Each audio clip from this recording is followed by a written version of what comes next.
Welcome to Mixed In. You guys know nursery rhymes, right? Well, sometimes you think that you're just singing this happy nursery rhyme or poem, and there is like a kind of a horrific meaning to some of them. Sometimes it's not what you expect. You're all, reading to your baby. You're singing to your baby and not knowing what you're singing to him. So we went to Wikipedia. Yep.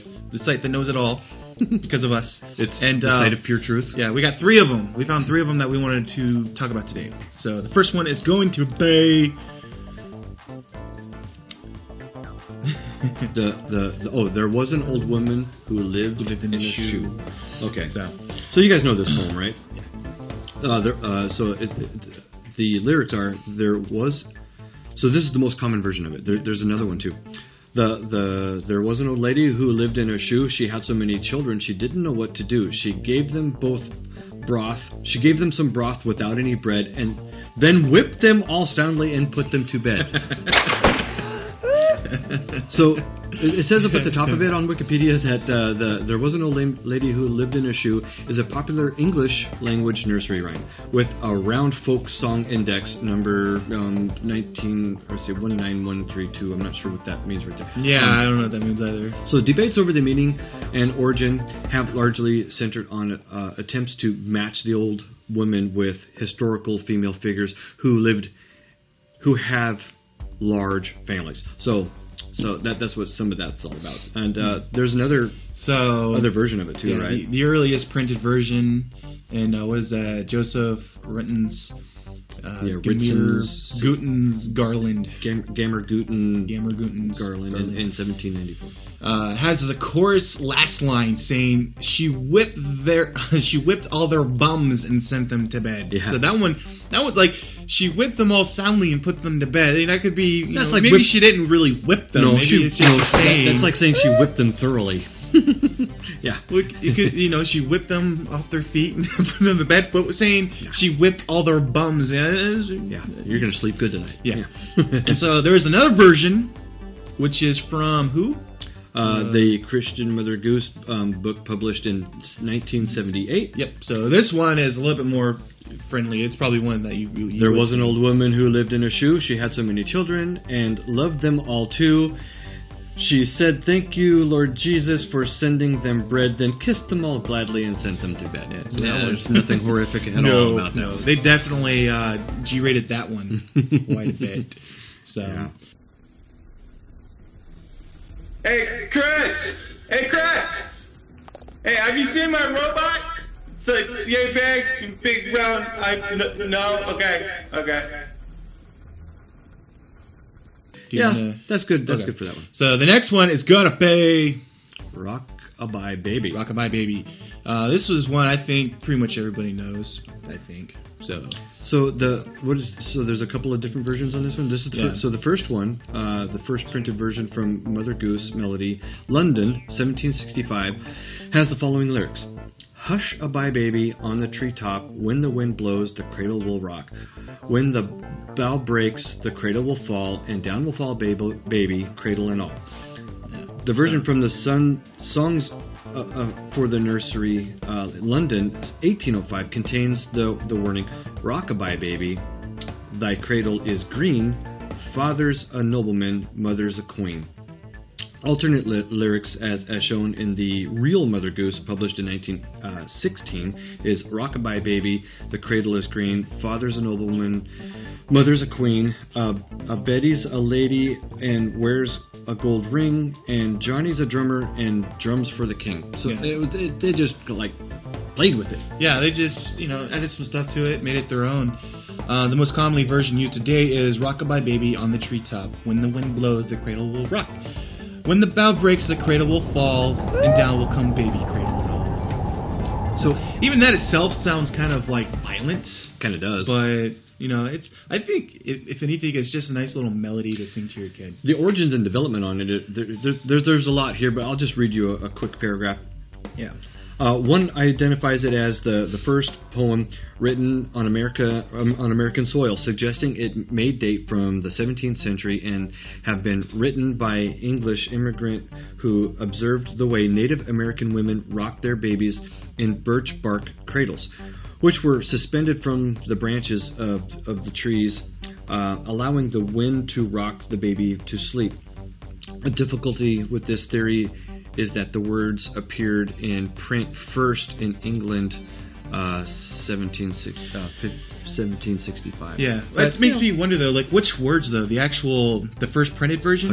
Okay, the first printed, which I don't, because if the first printed was "Rockabye Baby, the cradle is green, father's a nobleman, mother's a queen," that one would sound kind of English, but in the tree branch and the cradle and branch fall and all that whatever, that sounds not so English. That sounds more Native American than English. So it kind of does. So I'm gonna go with that one. That one sounds cool. I like it. So yeah, I'm sticking with it.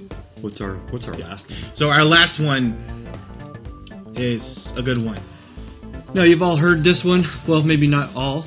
I definitely heard this one as a child. Ring Around the Rosies. Well, actually, it's called Ring Around O Roses. Yeah. But as a kid, we always said Ring Around the Rosies. Yeah. So the nursery rhyme, so it's Ring Around the Rosie or Ring Around the Rosie. Yeah, just like I said. Okay. So it's a nursery rhyme or folk song and playground singing game. It first appeared in print 1881.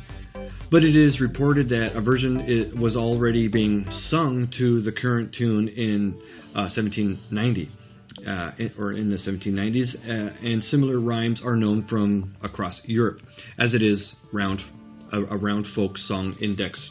Okay, whatever, yeah, blah, blah. So, urban legend says the song originally describes the plague. Yeah, some people don't think so, but it kind of makes sense that it matches the plague. So let's go ahead and the common British version included. Ring around the roses, a pocket full of posies, a tissue, we all fall down. Okay. And then the common American version includes... So it's Ring Around the Rosie, a pocket full of posies, ashes, we all fall down. Yeah. And so the last two are sometimes varied to hush, hush, hush, hush, we've all tumbled down. Yeah. So the early attestation, so the first printing of the rhyme was in Kate Greenaway in 1881. Edition of Mother Goose or the old nursery rhymes. Ring Around the Roses, pocket full of posies, ashes. Yeah. The old nursery rhymes. So, blah blah blah blah. So blah. Let's get to the explanation. Yeah. That it might be. Okay. So the explanation that the plague. So a plague interpretation.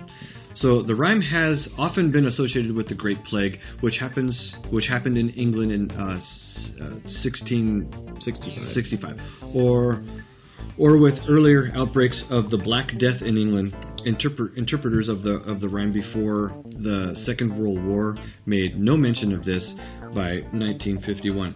However, it seems to have become the well established as an explanation for the form of the rhyme that had become standard in the United Kingdom. Peter and Lona Opie, the leading authorities on nursery rhymes, remarked. So the invariable sneezing and falling down in modern English versions have given would-be origin finders the opportunity to say that the rhyme dates back to the Great Plague. A rosy rash, they allege, was a symptom of the plague, and posies of herbs were carried as protection and to ward off the smell of the disease. Sneezing or coughing was the final fatal symptom, and all fall down was exactly what happened. So, yeah. So it's basically like what you said with what'd you say about the ring and the... Yeah, they were saying that that's probably what it looked like, is that you would get a lesion or a rash that had a rosy color with a ring around it. So when they would sing Ring Around the Rosies, they're identifying that you've got the getting the plague. So that's pretty much it. Yeah. So it was a fun little thing to sing that I heard people singing too as a kid, and we all had no idea that it was about such a thing. Yeah, no idea. You never know. It's just there's a lot of words and phrases out there that have double meanings too. That we say them all the time. We don't really know what they mean. So it's kind of interesting to learn that kind of stuff. Yep. Yeah. It's some cool stuff. All right. So those are your three things. Yeah. There was an old woman who lived in the shoe, which is about beating children. Rockabye Baby, which is about hopefully Native Americans is where it came from. That'd be kind of cool. But it could be like watch your baby fall from the cradle. Yeah, that too. Great. That's a violent ending. On the treetop too. It's like way up there. It's like you don't have to go so high. It's like, George, what are you doing? I'm rocking my baby. How do you get way up there? And Ring Around the Rosie. Watching your people around you get the play. Yeah, it's really about the episode.